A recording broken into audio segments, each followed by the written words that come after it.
eles não só roubam a carga, como o veículo. São Paulo é complicado.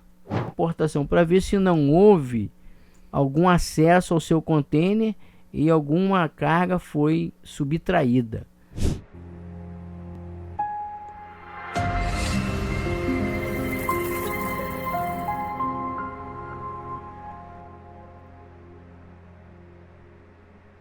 Oi pessoal, mais um episódio do canal Importando com Lu, onde você sabe tudo sobre importação de mercadorias, granel, produtos e tem tudo dividido, arrumado lá na playlist do YouTube para você escolher exatamente o tipo de importação que você quer.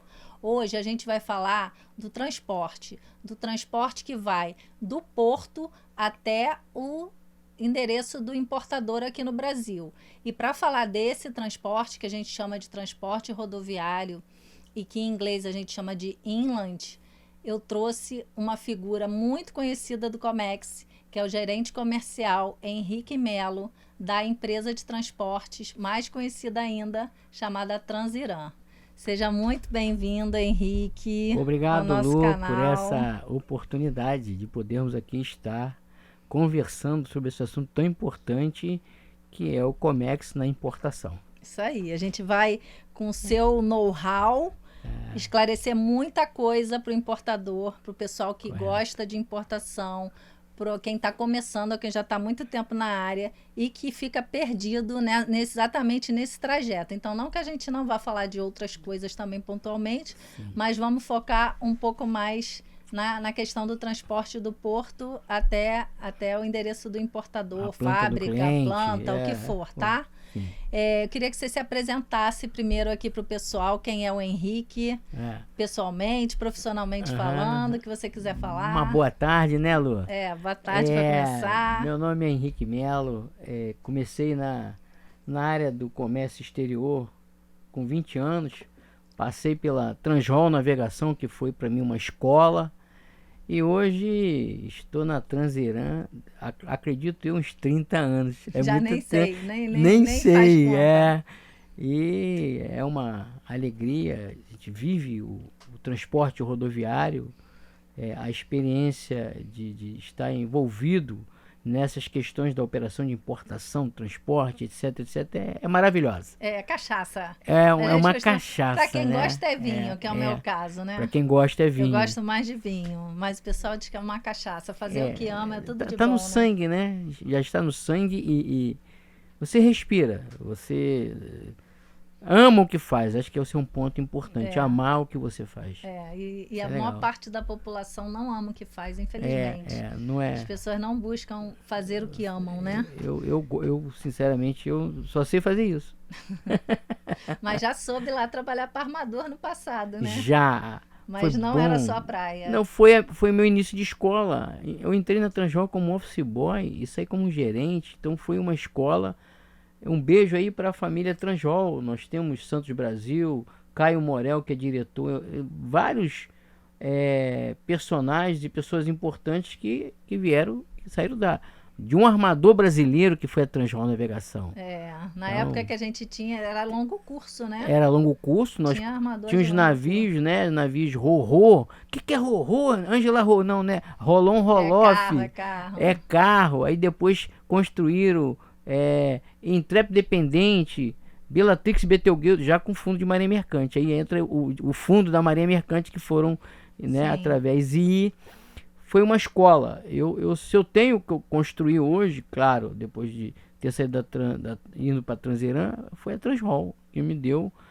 Conheci todos os portos, conheci Imbituba, Itajaí, São Francisco, Santos, Rio, Paranaguá. Então, isso me deu bastante bagagem.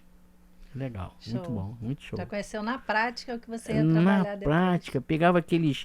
E naquela época era tudo, não tinha hoje o que nós temos de IA, então você tinha custo de cargo expense, porta expense, e ali você ia para os portos para ver como se realmente acontecia, se realmente tinha aquilo que estava ali, estiva, a Lei 8.630 do OG. Então a Transjol foi uma grande escola e eu sou muito grato à Transjol, a família Clean, o Richard, o seu Barbito, que não está mais aqui, mas foi a minha escola. Que bom, que bom.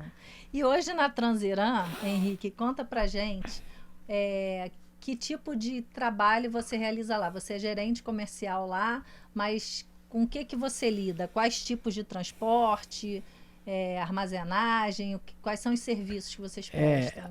Há já um bom tempo, né? Eu sou gerente comercial e nós temos a nossa carteira de clientes na importação.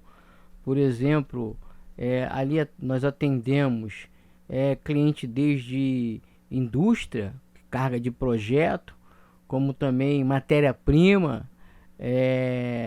A Térnio, por exemplo, tem as suas importações de equipamentos, tanto no porto quanto no aeroporto.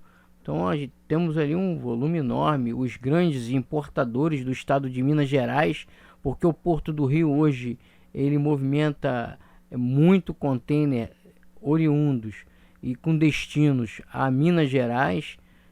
Rio de Janeiro seria talvez as montadoras, que ainda temos algumas montadoras no Rio de Janeiro na importação. E carga de projeto, offshore, onshore, sim, onshore, tudo. Container. Granel não, né? Granel não. Granel, nem cá, por exemplo, granel não.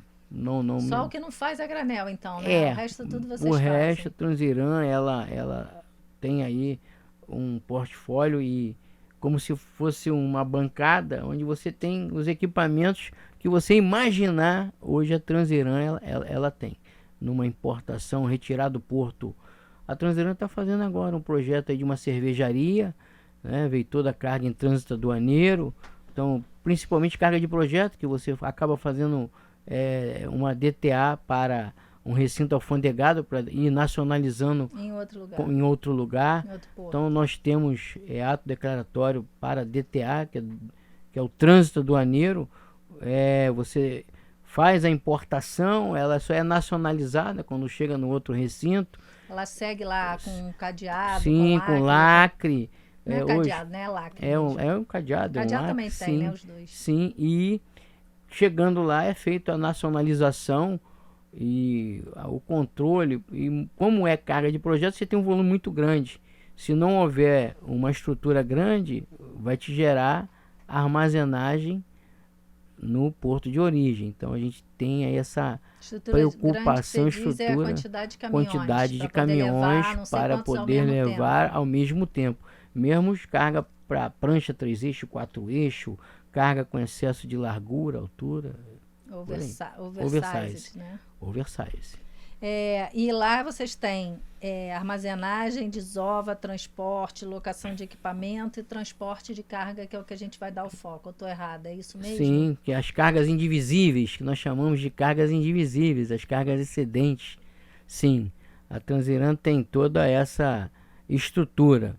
Quando a carga já está nacionalizada, muitas das vezes também oferecemos retirar esses containers no seu período de armazenagem, fazer o primeiro transporte até a Transiram e realizar a entrega dentro da capacidade da planta do cliente. Uma DI de 15 containers. O cliente não vai receber os 15, ele vai receber 7. Então, as 7, 14. Aí fica mais um. E ele não tem aquela preocupação de deixar algum container para trás e ter um custo na sua armazenagem, no seu recinto inicial. Então a gente faz muito essa operação de retirar tudo no primeiro período. Tira do porto, que é mais caro, e leva lá para o armazém de vocês. Leva para o nosso armazém. Nós temos 2 hit stacker, né, de 42 toneladas, e aí colocamos e vamos fazendo a entrega conforme a demanda do importador. Fizemos um trabalho bonito agora de corrente da Petrobras. Interessante. As correntes chegou em navio breakbulk, corrente de 130 toneladas, 200 toneladas, descarregou na Libra, já para as pranchas e linha de eixo, levou para a Transiram, foi feito a troca das correntes e do material para içamento, e foi fazendo a entrega na Petrobras em Macaé dentro da demanda de entrega. E isso otimizou aí para não gerar, que é talvez o maior gargalo de um importador, é custo. Sim. Que ele vai ter que passar isso no final. Armazenagem, demurge, a armazenagem. Nesse caso é a armazenagem, que é uma carga de valor agregado à armazenagem. Isso a Transiram tem capacidade. Como é que o importador, para esclarecer aqui para o pessoal, entra em contato, importador, o despachante aduaneiro, o representante dele, entra em contato com a Transiram, com as empresas de transporte, para avisar que a carga está liberada? Em que momento vocês começam a trabalhar na importação? Na importação, primeiro nós temos funcionários hoje dentro da Multi e da Libra, que são os dois principais terminais para recebimento de carga de importação.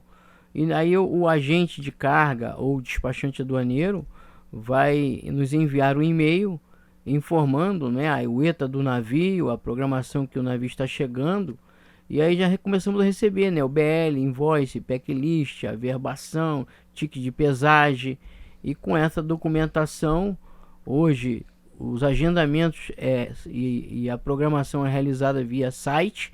Com isso, com essa documentação, nosso funcionário no porto faz o agendamento. Se houver alguma pendência de, por exemplo, pagamento de frete, isso ele informa, ó, tá pendente aqui, não vai liberar. E quando libera, é feito o agendamento, a carreta é colocada no terminal, inicia-se o carregamento. Então, basicamente, vocês entram no trabalho depois que o despachante aduaneiro desembaraçou a carga. Sim. Mas essa contratação de vocês tem que ser anterior. Isso. A contratação hoje, como é feita a contratação com transportador? Existe casos onde dentro da empresa tem um comprador que contacta a transportadora, e como também tem os despachantes que têm os seus escritórios, e conhecendo, né, o know-how e a capacidade da transportadora, envia, como já falei, um packlist ou packlist com o BL. Se for carga over, é feito a cotação, o comercial envia a cotação, e com esses valores é feita a contratação do transporte. Quando a carga chegar, já está equacionado tanto a contratação quanto a realização do transporte entre a transportadora e o despachante aduaneiro ou o agente de carga, né? Que hoje também nós temos os agentes que já fazem também essa solicitação, envia para fazer a sua proforma de custo. Tem alguns agentes que já estão fazendo esse trabalho, sim. Como que é a logística de saída do porto? Quais são as dificuldades que normalmente vocês encontram enquanto transportadores para tirar a carga dos portos no Brasil? As grandes dificuldades, né? Nós temos as nossas rodovias que precisam melhorar. Nós temos gargalos, por exemplo, nos contêineres e cargas superdimensionadas, oversize, em que você, para solicitar as licenças, que são os AETs, isso lhe toma tempo. E tem também, o que nos deixa muito preocupado, realmente são as manutenções. Pedágio impacta, mas não muito. Acho que a questão toda hoje é manutenção. Muitos acessos ainda é pista simples, e a pista simples você tem dificuldade de trafegar, e nós acreditamos que o governo precisa, claro, dar continuidade nas privatizações para nós termos estradas que garanta a segurança para o motorista, para o transportador e para o embarcador e para o importador. Então é muito ruim na questão da infraestrutura. Muito ruim. O que você chama de simples? É que não é grande o suficiente para transitar caminhão, é isso? São pistas que você tem a dificuldade de você já trafegar com cargas superdimensionadas ou até container, e mais o fluxo normal. E esse superdimensionados é porque a carga bate, né? A altura não dá. Altura para as passarelas, isso é um ponto importante. Largura, porque quando você tem, um exemplo, uma carga até acima de 2,60, tem que ter licença. Acima de 3,20, um batedor. Acima de 3,40, 2 batedor, acima de 5, PRF, muito, então, né? E vai encarecendo, são custos que vão encarecendo, e você também depende nessas operações acima de 5 metros de largura, de ter a Polícia Rodoviária Federal realizando a escolta da carga e trechos às vezes que essa carga pode te trazer aí 40 dias, 45 dias para ser entregue, né? Quanto maior... Só por causa dessa burocracia. Só por causa... Não é só burocracia, por causa do efetivo da PRF, da burocracia, das vias que também você não tem local para você parquear essa carga, né? O equipamento. Existem restrições que é do amanhecer ao pôr do sol, tem toda a legislação, horário para transitar, velocidade. Então é velocidade, horário, não tem espaço para movimentação da carga, as estradas não são largas o suficiente, as passarelas não existe uma regra. Nossa, muita coisa. E isso acaba trazendo alguns obstáculos e gargalos para as cargas superdimensionadas. E a DTA também, porque a DTA tem uma rota fixa que se você desrespeitar, como é que fica? Aí você é penalizado. Na maioria das vezes, você quando confecciona uma DTA, já existe uma da parte da Receita Federal de não querer ampliar aquele pré-fixado horário. Que tem no sistema lá, você faz uma rota e eu quero 48 horas. Aí a autoridade aduaneira, não, 48 não, vou te dar 24. E você fica espremido. Para correr. E não pode correr, porque a legislação hoje, o motorista tem direito a 9 horas de descanso. Ele não pode mais rodar. Ele tem uma legislação hoje que dá ao motorista o descanso, 4 horas, descansa 2. Tem toda uma legislação que hoje traz ao motorista essa preocupação. Aí você está com uma DTA, se tiver uma rota e um prazo curto, você o transportador será penalizado quando chegar no recinto alfandegado que não cumpriu aquelas horas. E essa penalização, obviamente, é multa, né? Ela é uma multa administrativa. E aí tem que informar e tem a pontuação, né? Na verdade, é uma pontuação. Primeiro é uma pontuação, tipo de carteira de motorista.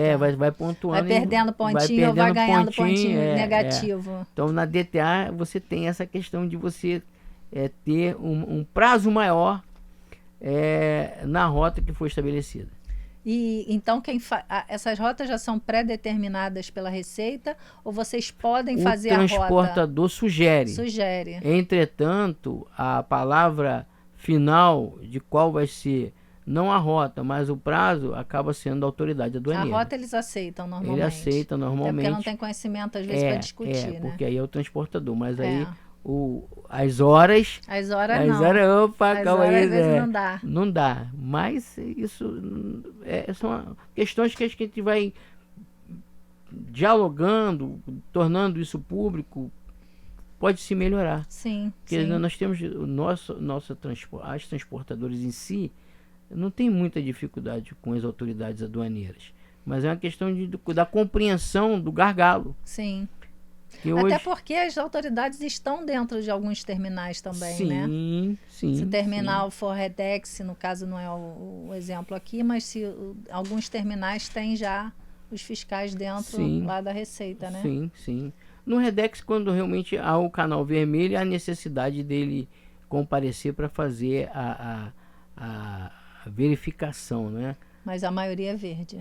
A maioria, em sua maioria, mas isso vai depender muito do importador, depender muito de questões que ele já tem os parâmetros, né? Na questão da segurança de exportação principalmente. Mas na importação, a DTA, eu acho que o nosso ponto é esse mesmo. O bom senso e a flexibilidade da autoridade aduaneira em carga superdimensionada estender mais as horas. Porque as rodovias não ajudam, né? Não ajuda nada. Você chega numa concessionária, isso eu vejo muito lá, você pede uma consulta de uma licença, são 3 dias úteis, mas a concessionária ela pode aumentar esse prazo. E aí você tá chegando a carga, chegou. Se você não tiver o AET, que é a autorização especial de trânsito, como é que você vai fazer o transporte? Em que momento você pega essa autorização? Depois que o despachante fala com você que a carga está liberada? Quando ele manda o packing list. Mas é tipo em horas você pega ou em dias? Tem que ser dias. Por exemplo, via hoje, sistema, né? É via sistema. Você tem que ter... Hoje são 3 dias úteis no DENIT. No DENIT. E dependendo das consultas, que o DENIT consulta as concessionárias, são várias no Brasil. Aí cada concessionária ter um prazo maior. E ainda quando há obra, o que acontece muito, as concessionárias estão sempre fazendo obras. Se houver obra, aí isso pode ter uma restrição. E hoje você só pode iniciar o transporte com a ET autorizada. Você não pode iniciar um transporte sem uma ET não autorizada, que se ocorrer...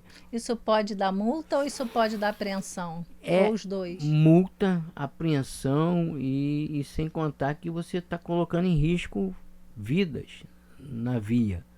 Trafegar com uma carga superdimensionada sem ter a autorização e a liberação do DENIT e dos órgãos anuentes. Sim. E isso aí é um risco muito grande. É um risco de trabalhar com transportador que não... Existe transportador que não liga para essas coisas, que é esculhambado. Acho que o pessoal de carga de projeto nem daria na mão deles, carga né? de projeto não, porque o carga de projeto tem engenharia, faz. Mas nós temos observado muitos acidentes, né? Que a imprudência, a imperícia ou até a autoconfiança, isso pode trazer grandes prejuízos não só para o transportador, quanto também para o importador. Porque ele está com uma carga que, se tiver um acidente, para ele importar outra, é 60, 90, 120 dias. Se for uma fábrica, vai parar. Sim. Então, a importância do importador é realmente ter critérios na contratação do transportador.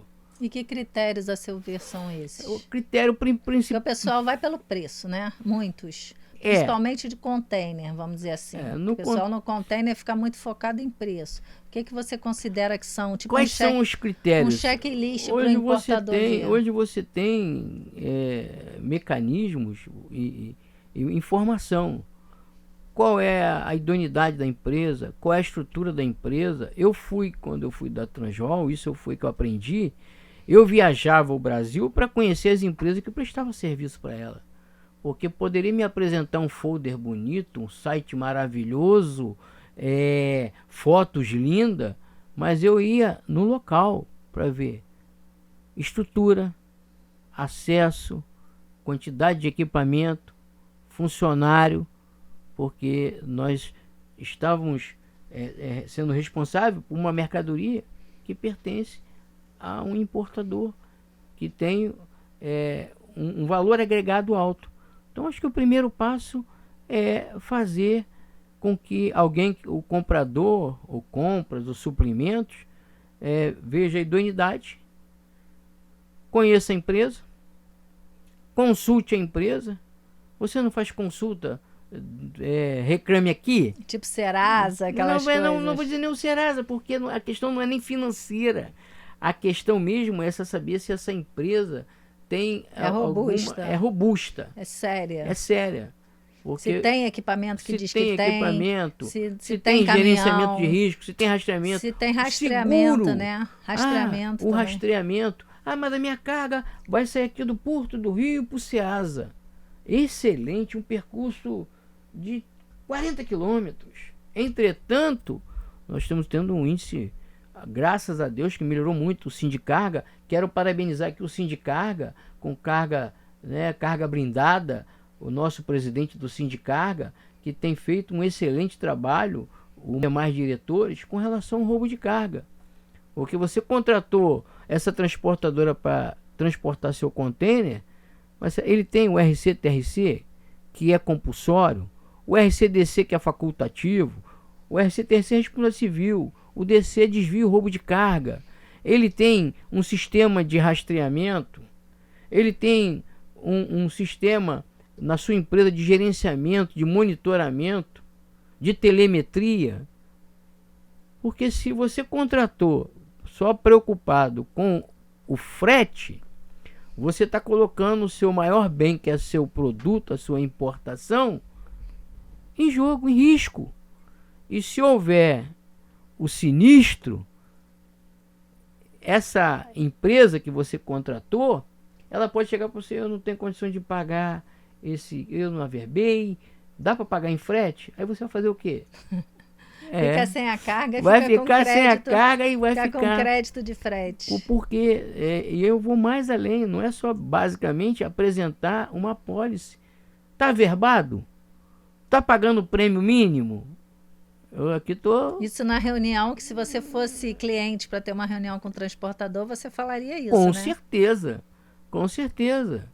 Porque não é só apresentar, te manda um folder, te manda uma... E aí? Cadê a documentação que te garante que aquela apólice está sendo paga o prêmio mínimo, seu prêmio, se aquele funcionário está averbando? Que quando ocorreu o sinistro, quem contratou, se não é o dono, vai perder o emprego. Com certeza. Certamente. Certamente. E o despachante que direcionou vai perder o cliente, vai perder o serviço. Então você que é hoje e está tendo essa oportunidade, faça essa análise de risco. Análise de risco. Qual é a transportadora? Qual é o lastro dela? Onde está estabelecida?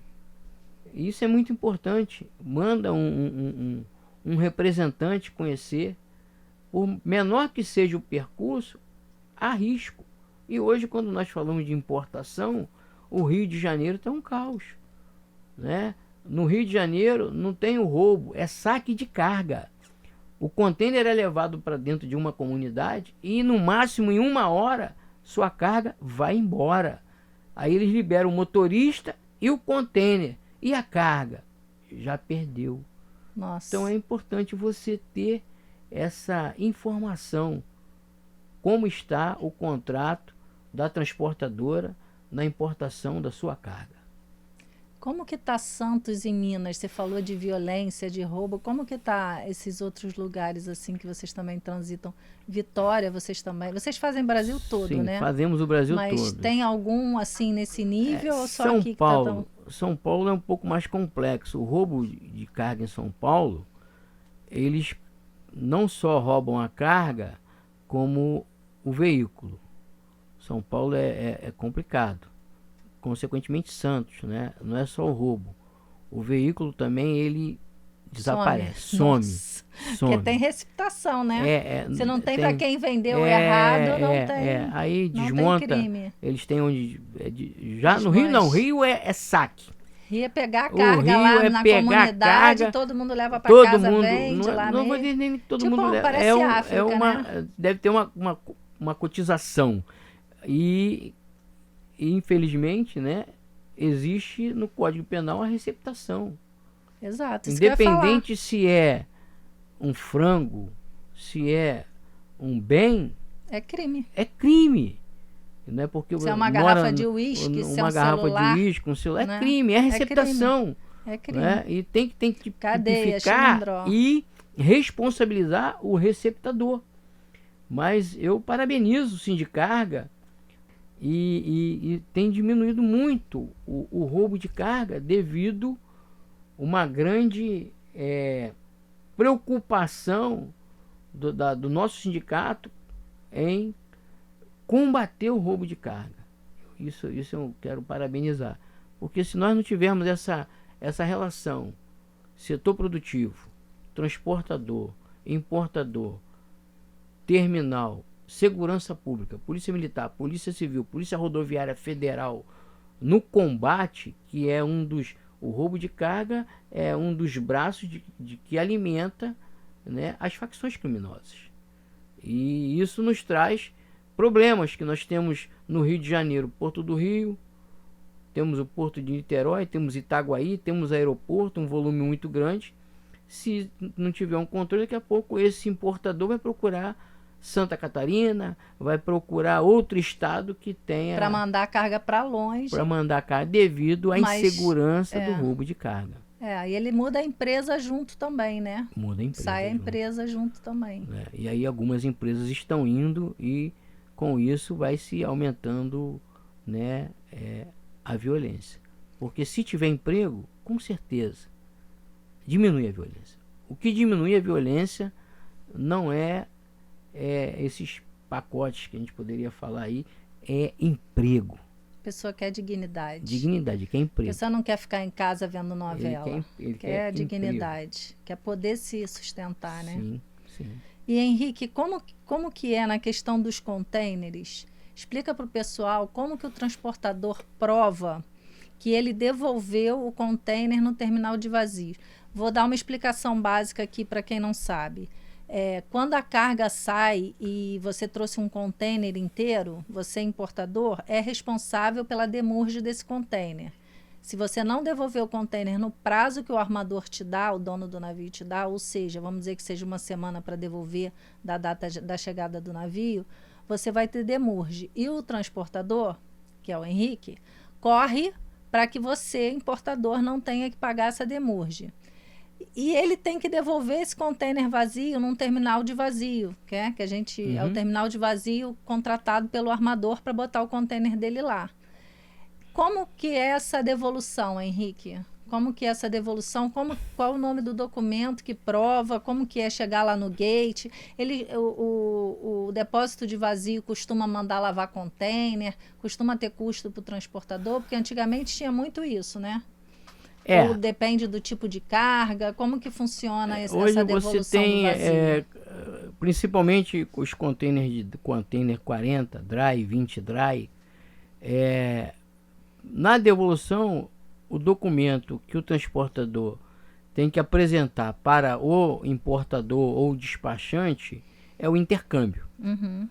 E o que ocorre? Claro que no manuseio pode ter um assoalho sujo de óleo, de uma empilhadeira que entrou, sujeira de algum equipamento, e o terminal, que é o depot, o terminal de container do armador, ele não vive só de handling in, handling out. Ele vive de reparo. E com isso vai existir despesas. Lavagem a químico, lavagem a seco, reparo, e até às vezes querem responsabilizar o transporte. Você amassou meu container. Não, mas quando o container já saiu do porto, já tinha o relatório que ele estava amassado. Do armazém. Que estava amassado. Aí quando vai entregar, isso é um gargalo. Porque você vai entregar um container, chega lá, o depot recusa, só quem pode autorizar a receber é o armador. E já o tempo já está apertado. E com isso... Aí não vai ligar para o armador no mesmo dia, porque não vai ligar. Aí o container retorna para o transportador. Nem tem fuso para ligar, o cara tá dormindo. Tá dormindo, fuso horário. Fuso aí horário. O container volta para a transportadora. Então aí você já não devolveu, já gastou um frete. Já tem um frete morto, chamamos de frete morto. E já não devolveu. E já não devolveu. Aí tem que esperar autorização. E às vezes o importador, principalmente o importador, ele não entende isso. Ele acha que o transportador quer ganhar 2 fretes. Entendi. Porque o transportador, ele ganha dinheiro fazendo frete. Ficar com o container em cima não resolve. Quando a transportadora é grande, ela tem essa facilidade. Porque ela chega no terminal, ela bota o container no chão e vai botar seu caminhão para fazer outro frete. Mas não se exime de responsabilizar quem de direito a solicitar autorização ao armador para receber. Porque o que o transportador fez, coletou o container num terminal e entregou.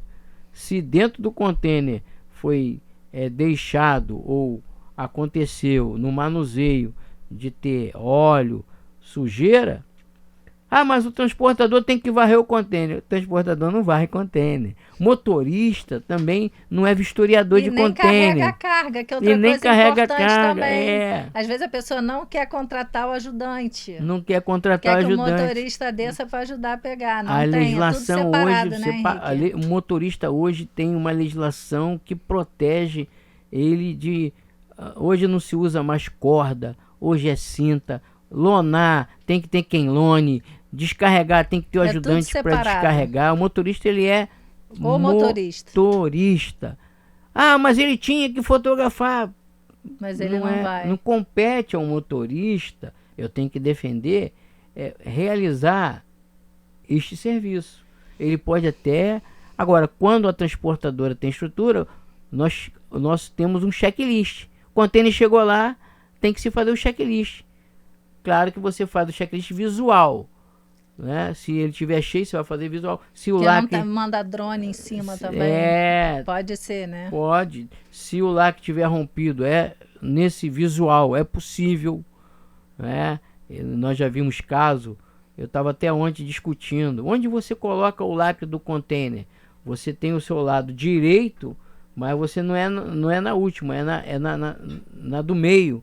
Porque se você botar o lacre num local que não é, se você botar na esquerda, vão ter acesso ao que está dentro da carga. Como assim?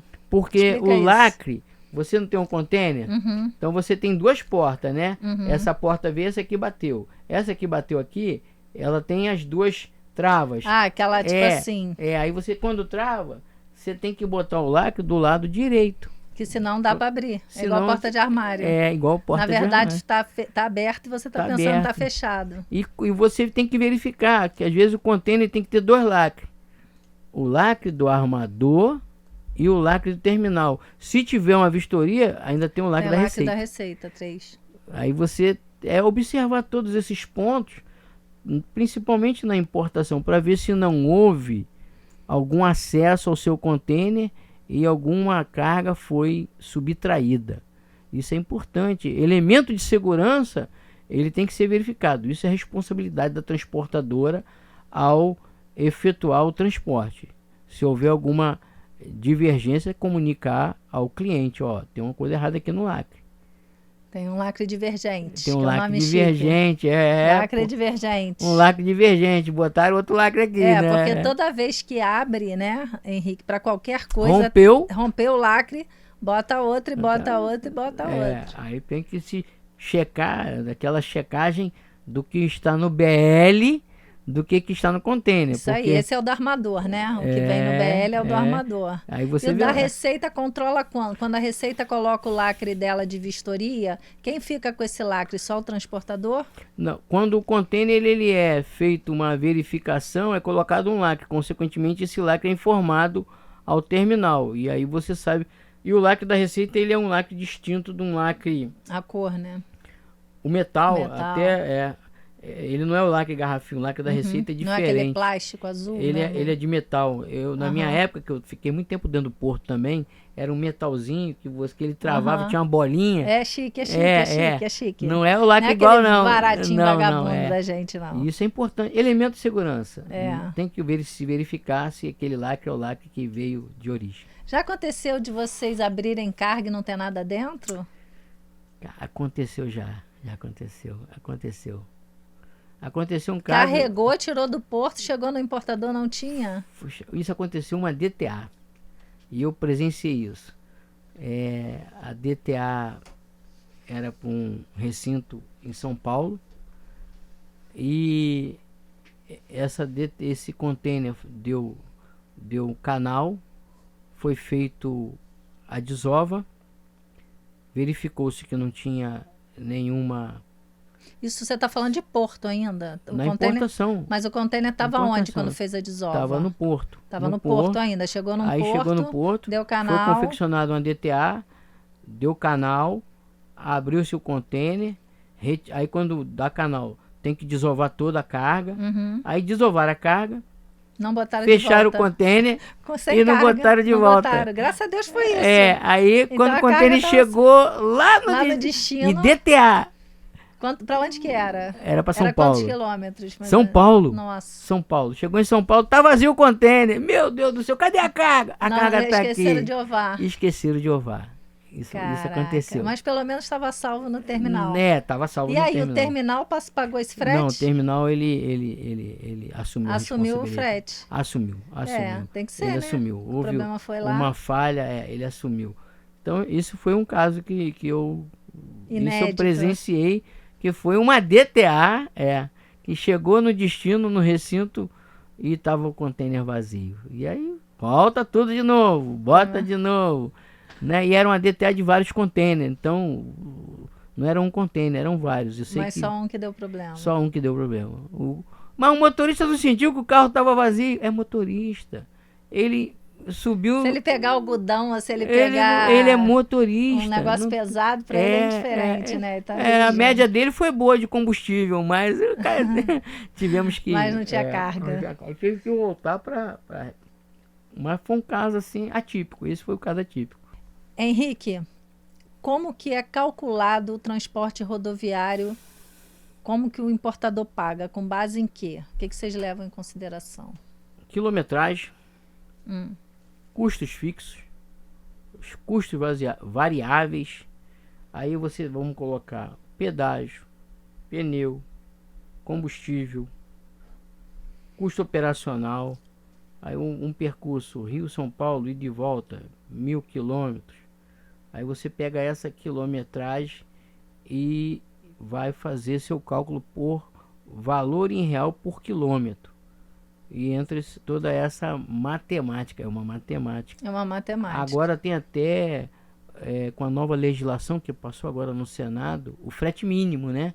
Hoje a NTT, Agência Nacional de Transporte Terrestre, ela criou o frete mínimo, onde existe o frete mínimo dando garantia ao carreteiro autônomo, porque era um ponto também onde o transportador que tem a sua empresa tem o seu custo e às vezes era muito disparitário com relação ao carreteiro. No caso, você está dizendo o caminhoneiro que terceiriza que você que tem acaba subcontratando e isso você aí. subcontrata. E hoje você tem uma legislação onde tem um frete mínimo. Para ele receber um valor mínimo. Para ele receber, aquilo é o mínimo que ele pode receber. Para não ser esculachado, digamos para não ser isso aí, esculachado explorado. E explorado. E existe agora o CIOT.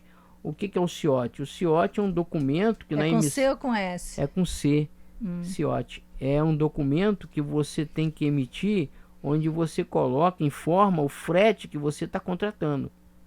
Então, se ele for menor do que o frete mínimo, isso tem penalização.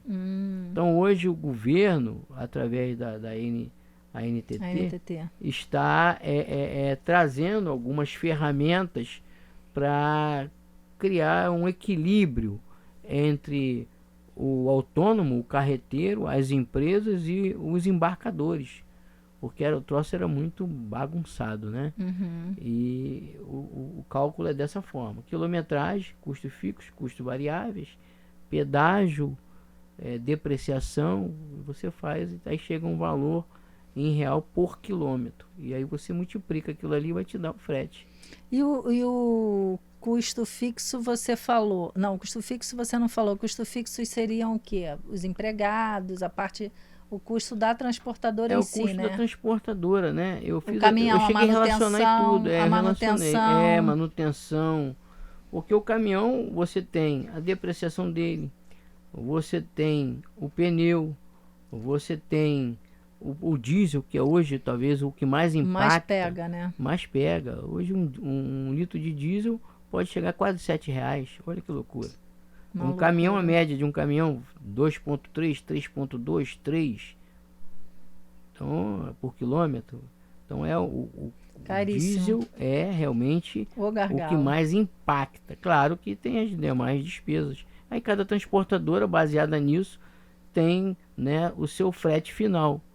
E tem pessoas que não fazem essas contas aí, às vezes tem um frete não menor do que, como já coloquei, pela NTT, o frete mínimo, mas um frete que de repente não vai cobrir o seu custo operacional. Porque tem um custo, né? E isso você tem que colocar para você poder renovar a frota. Senão você não renova a frota. Sim. Salário. E não dá todos esses diferenciais competitivos que vocês têm, né?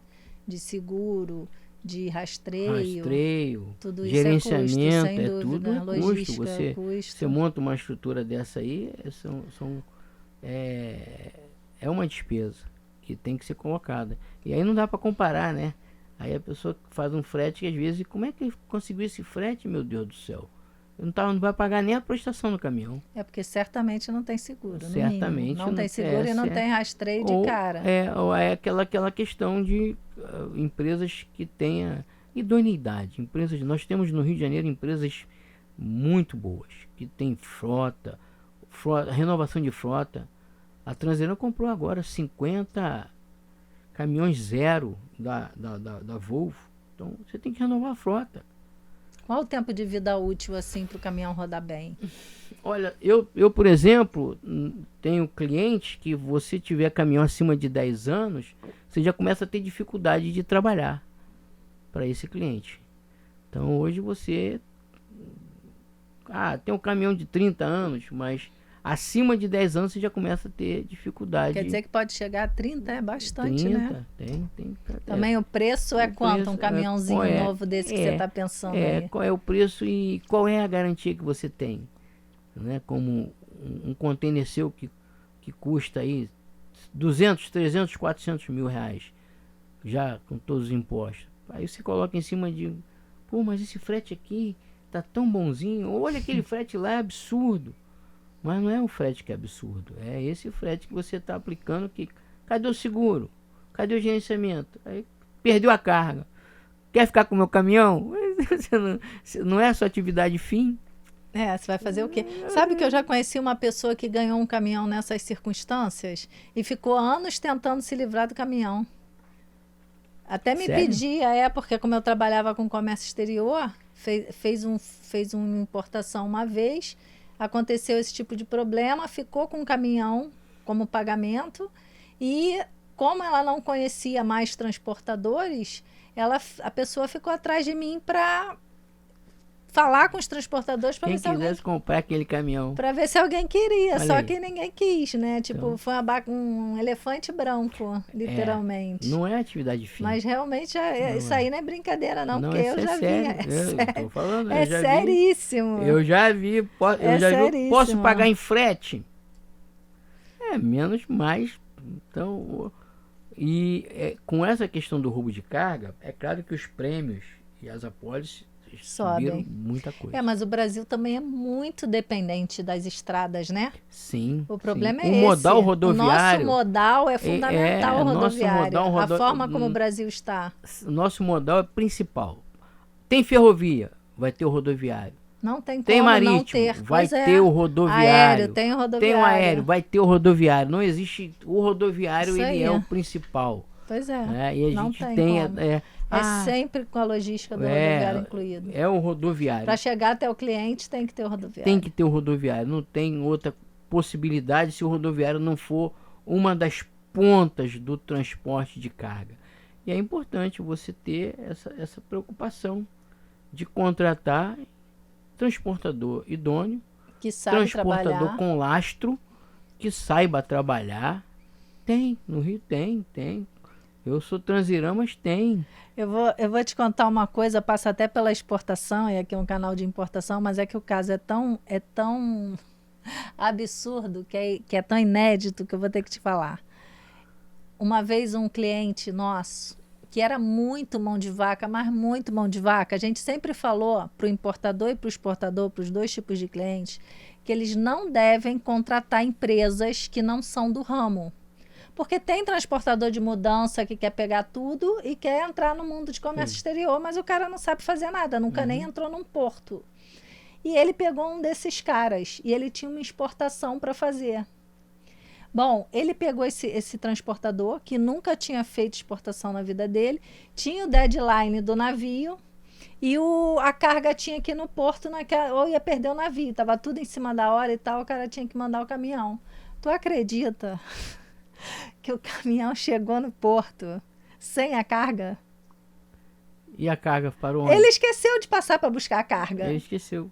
Falaram para ele que ele tinha que ir para o porto, só que ele não foi pegar a carga, levar a carga antes. De tão sem noção que o homem era, de questão de Comex.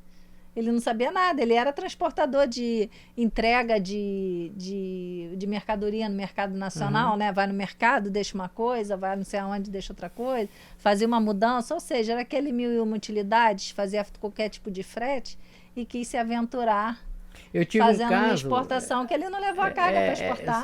Eu tive um caso agora há pouco tempo, tem muito pouco tempo, até o colega me liga, fala: Henrique, poxa, me ajuda aí, o que foi?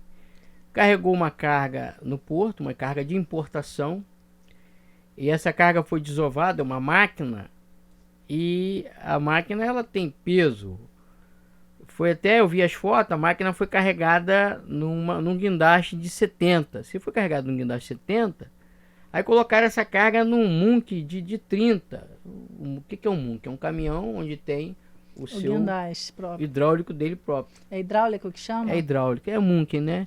Quando chegou no importador para colocar, para remover, fazer a movimentação e a remoção, o Munk não pegou.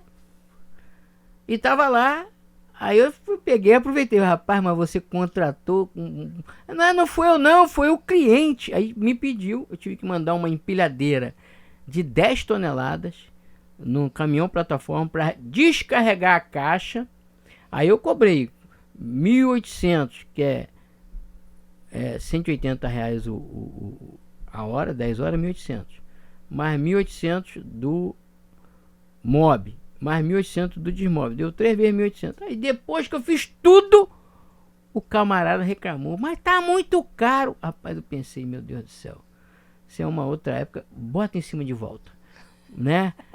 Não dá pra botar. Mas é isso. Quer pagar barato? Vai pagar 2, vai pagar 3 vezes. Então, isso aconteceu. Eu até, no final, tivemos que, né, dar a minha colaboração. Por quê?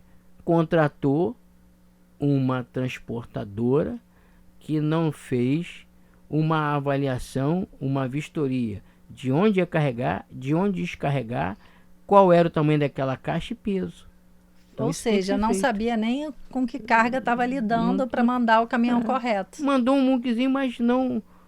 se tivesse verificado com a mesma largura, altura e peso, já teria uma noção. Né? É o packing list. E faz uma vistoria, porque você pode fulano, dá uma olhadinha nessa caixa aí. Ó, tá com tira uma foto. Tira uma conclusão.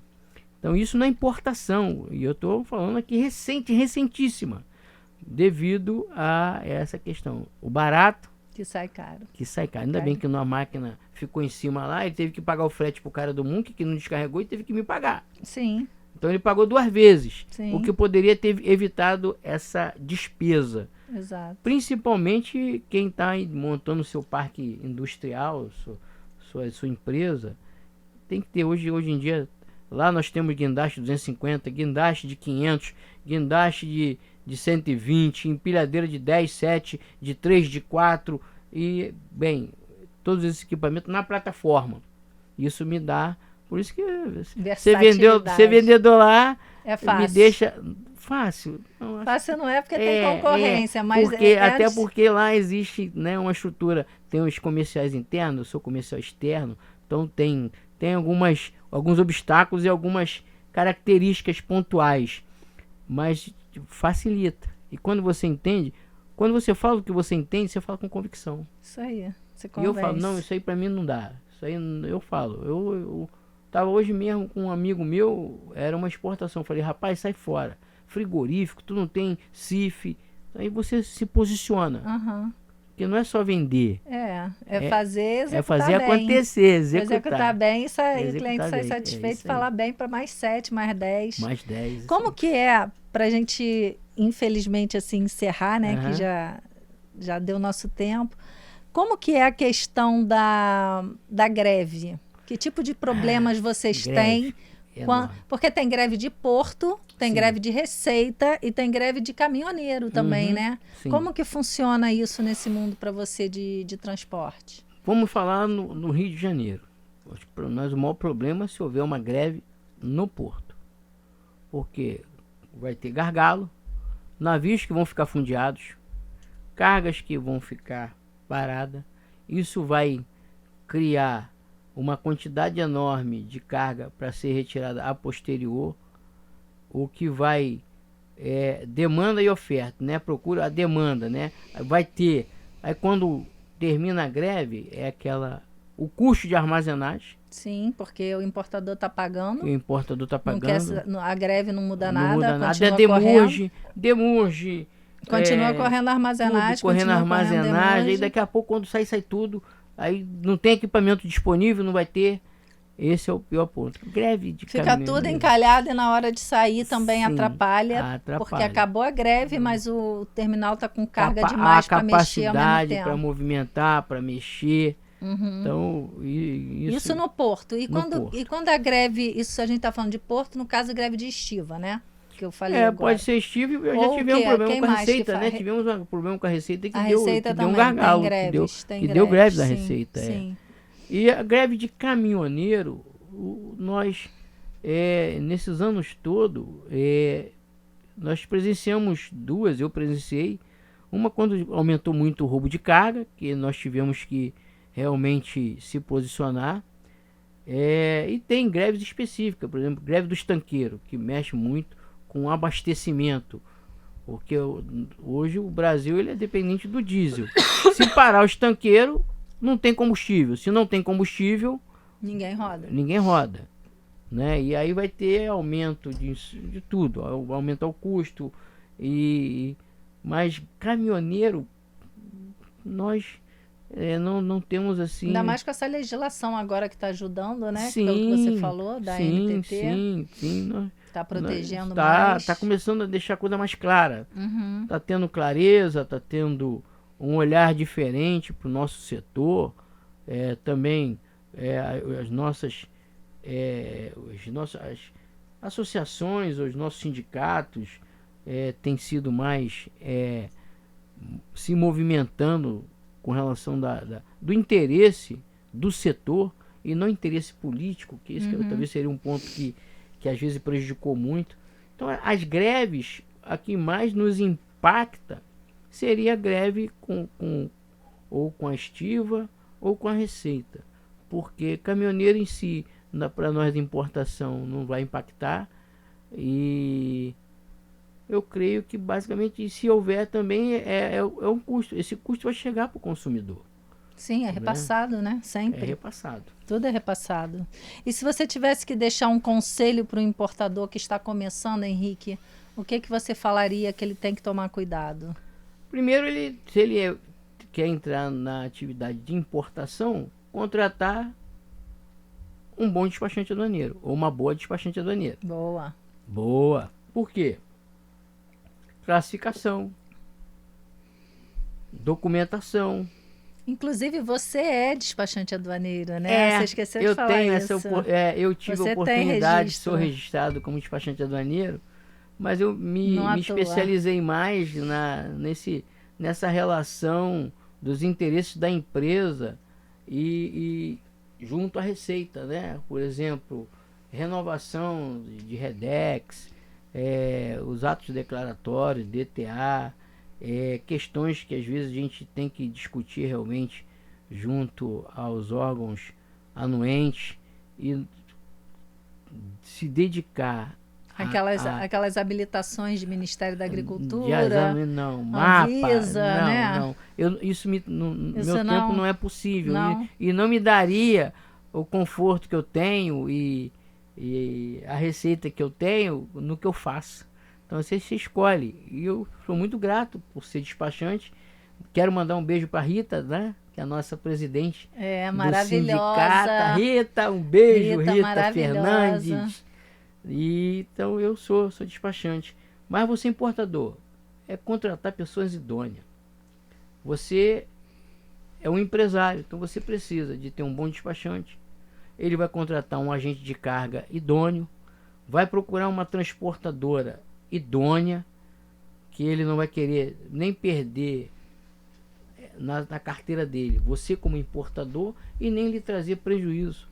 E com isso eu tenho certeza que você vai ter sucesso, porque se for só pensar em preço, esse é um grande problema. O barato sai caro. A gente que sabe, né, Henrique? O barato sai caro. A gente que está nesse mundo há muito tempo sabe o quanto sai caro. O barato sai caro. Tem que ter... mas está me cobrando.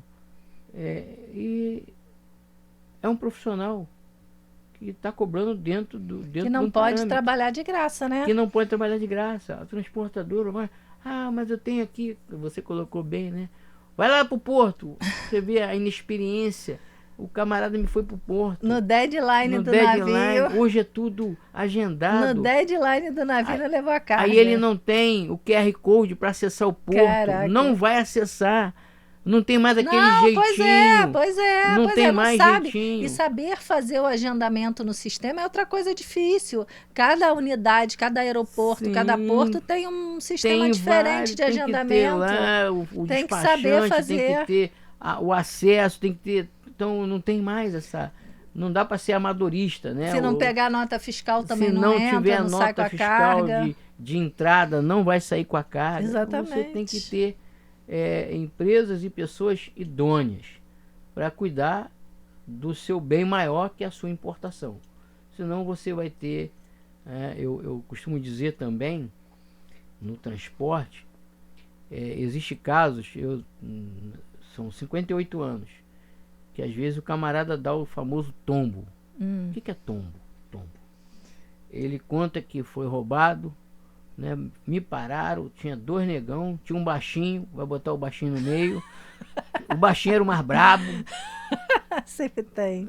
A história sempre é o baixinho, né? E levar a carga. Daqui a 2, 3 dias ele recupera o caminhão, o cavalo, a carreta, e sua carga foi embora. Então é tudo historinha. E aí você teve o seu prejuízo. E aí, se não tiver a averbação, o seguro, também você não vai receber. Quando você contrata uma transportadora idônea, né? Tem transportadora que já está indo para a 2ª geração. A empresa que eu trabalho, a Transiram, já está na 2ª geração. Tem transportadora que já está na 3ª geração. Sim. Olha, são quantos anos? 30, sim. 40, 50. Mas você tem que ter essa preocupação.